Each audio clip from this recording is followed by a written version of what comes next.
அவங்க வந்து வாலண்டியர் கேட்டுட்டு நம்ம ஸ்டூடெண்ட்ஸ்க்கு ஏதாவது பண்ணணும், ஸ்டூடெண்ட்ஸ்க்கு ஏதாவது பண்ணணும், கண்டிப்பாக சொல்லியிருக்கேன். ஸோ இன்னைக்கு ஈவினிங் கேட்டிருந்தாங்க, நான் next reply பண்ணுறதுக்குள்ளார morning already call பண்ணி கேட்டதுனால சரி ஓகே ஸ்டூடெண்ட்ஸ் பண்ணலாம். ஸோ 16 மெம்பர்ஸ் மாதிரி இருப்பாங்க இன்னைக்கு ஒரு லீடர். நான் இன்னும் ப்ராப்பராக பண்ணலாம், இன்னும் நீட்டாக பண்ணலாம் அப்படின்னு சொல்லி எனக்கு வந்திருக்கீங்க அப்படின்னு சொல்லியிருந்தாங்க. என்னோட ஸ்டூடெண்ட்ஸ்க்கு இது வந்து செகண்ட் பேட்ச் ஆக்சுவலி, இது வந்து செகண்ட் பேட்ச். இதுக்கு முன்னாடி இருந்தவங்க முடிச்சுட்டு போக ரொம்ப ஹாப்பி பண்ணேன். ஏன்னா அவங்க கொடுத்த ரிவ்யூ வந்து ஃபீட்பேக் வந்து எனக்கு ரொம்ப சாட்டிஸ்ஃபைடாக இருந்தது. நான் ஒருத்தருக்கு வந்து இவ்வளோ பேரை ட்ரெயின் பண்ணியிருக்கோம். ஸோ இங்கே மட்டும் ட்ரெயின் பண்ணல, நான் காலேஜில் ப்ரொஃபஸராகவும் ஒர்க் பண்ணியிருக்கேன். அது என்னன்னா இன்னொரு இன்ஸ்டிடியூஷனில் இந்த ஸ்டூடெண்ட்ஸ்க்கு நான் போய் பண்ணேன், நான் ஒரு சர்வீஸ் தான் பண்ணேன். பட் இது வந்து நான் ஃபுல் அண்ட் ஃபுல் நான் எடுத்து பண்ணுறது ஒரு பேட்சே கம்ப்ளீட் பண்ணி போயிருக்கு. சின்ன பொண்ணு அப்படின்ற மாதிரி எல்லாருமே சொல்லுவாங்க. 25 இயர்ஸில் என்னால் ஒரு 15 மெம்பர்ஸை நான் வந்து என்னை தேடி வர வச்சு ட்ரெயின் பண்ணி அனுப்பியிருக்கேன் அப்படின்ற போது அது எனக்கு எவ்வளோ ஹாப்பியாக இருந்ததோ அந்த மாதிரி செகண்ட் பேட்ச் ஸ்டார்ட் பண்ணுறது எனக்கு இன்னும் ரொம்ப இன்ட்ரெஸ்டடாக இருக்கும். ஒவ்வொருத்தரும் வரவங்களை வந்து நான் பார்த்து உங்கள் ஒர்க்கை பார்த்து தான் வந்தேன் அப்படின்னு சொல்லல. எனக்கு அது எப்படி சொல்கிறது, அது சார் சொன்ன மாதிரி இன்ட்ரெஸ்ட் தான். அடுத்த ஸ்டெப் பண்ணணும், நம்ம இன்னும் நிறைய பண்ணணும்.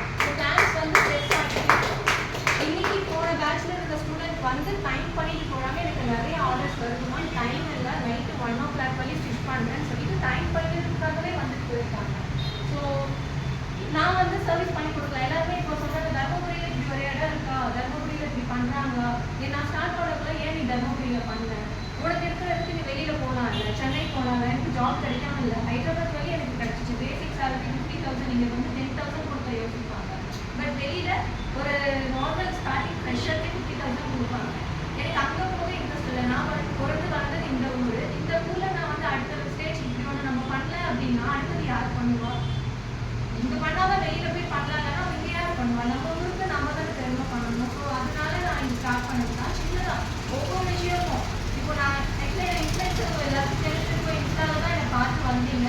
என்னோட ஸ்டோரிஸ் எல்லாமே நான் ஷேர் பண்ணுவேன். நாங்கள் வந்து ஒரு ஒரு பொண்ணுங்க தம்பி ரொம்ப நார்மலான ஃபேமிலி தான். ஒவ்வொரு விஷயமும் நானாக வந்து பண்ணது தான். பேரண்ட்டோட சப்போர்ட் இல்லாமல் இந்த இடத்த நான் எடுத்து மிஷின்ஸ் போட்டு ஒரு 3 மிஷின் தான் ஸ்டார்ட் பண்ணேன். ஃபஸ்ட்டு பேட்ச் வந்தப்போ 3 ஸ்டூடெண்ட் தான் இருந்தாங்க, 3 மிஷின் தான் இருந்தது. இப்போ இவ்வளோ மிஷின்ஸ்லாம் என்னோட ஏர்னிங்காக நான் வாங்கி போட்டிருக்கேன்.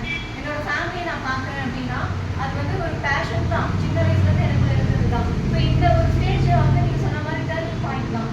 இதுக்கு வரையும் உங்கள் லைஃப் வேறு மாதிரி இருந்திருக்கும். பட் இதுக்கப்புறம் நீங்கள் ஏதாவது பண்ணணும், புதுசாக பண்ணணும், உங்ககிட்ட யூனிக்காக என்ன இருக்குது ஒரு விஷயம் எடுக்கணும். எல்லாருமே தைக்கிறது தான். நான் நேற்று அவங்ககிட்ட கூட சொன்னேன், ஒரு விஷயத்த காப்பி அடித்து பண்ணுறோன்னா அதை வேறு மாதிரி தான் நம்ம பண்ணணும், சேமாக பண்ணக்கூடாது. காப்பி அடிச்சு தான் ஒவ்வொரு விஷயமும் பண்ணுறோம். பெல் பாட்டம் பேண்ட் என்ன புதுசாக வந்ததா, பழசு தான். பட் இப்போ அது வந்து புதுசாக இன்னோவேட்டிவாக பண்ணுறாங்க. 2 ஸ்டோன் ஒட்ட வச்சாலே அது புது டிசைன்னு சொல்லிடுறாங்க. ஆல்ரெடி இருக்கிறத பண்ணாமல் அதை எப்படி அடுத்த வேறு மாதிரி நம்மளுக்கான டிசைனாக மாற்றுறது. இப்போ தர்மபுரியில் நான் மேக்ஸி நல்லா பண்ணுவேன், பிரின்சஸ் ப்ளவுஸ் நல்லா பண்ணுவேன், டீச்சர் ஸ்கர்ட் நல்லா பண்ணுவேன். எங்கேயும் கொடுக்க மாட்டாங்க, லெஹங்கா என்கிட்ட மட்டும் தான் கொடுக்குறாங்க. ஒரு ப்ரைடல் லெஹங்கா நான் வந்து நீட்டாக பண்ணுறேன் அப்படின்னு கொடுக்குறாங்க, நான் அதை நல்லா பண்ணுறேன். நான் எது நல்லா பண்ணணும் அதை தான் நான் ஃபோக்கஸ் பண்ணிட்டு இருக்கேன். ஓகேங்களா? ஸோ மேம் சாரும் சொல்லுறதுக்குள்ள ஒரு சில விஷயங்கள் அப்படியே ரிலேட் ஆச்சு.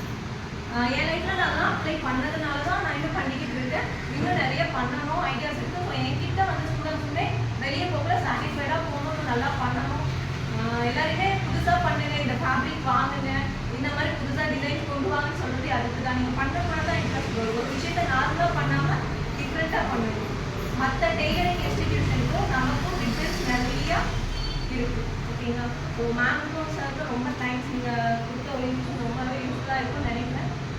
உங்களுக்குமே ஏதாவது ரிவ்யூ, ஏதாவது ஃபீட்பேக் இந்த செஷனில் உங்களுக்கு ஏதாவது ஒரு விஷயம் மோட்டிவேட் ஆகிருக்கும், ஏதாவது ஒரு இதாக இருக்கும் இல்லை, யாராவது ஃபீட்பேக் மாதிரி இருக்குன்னா உங்களுக்கு யூஸ்ஃபுல்லாக சார். நீங்கள் அப்படியே சிஸ்டரோட போய் நின்றுங்க, ஃபோட்டோ அப்படியே நான்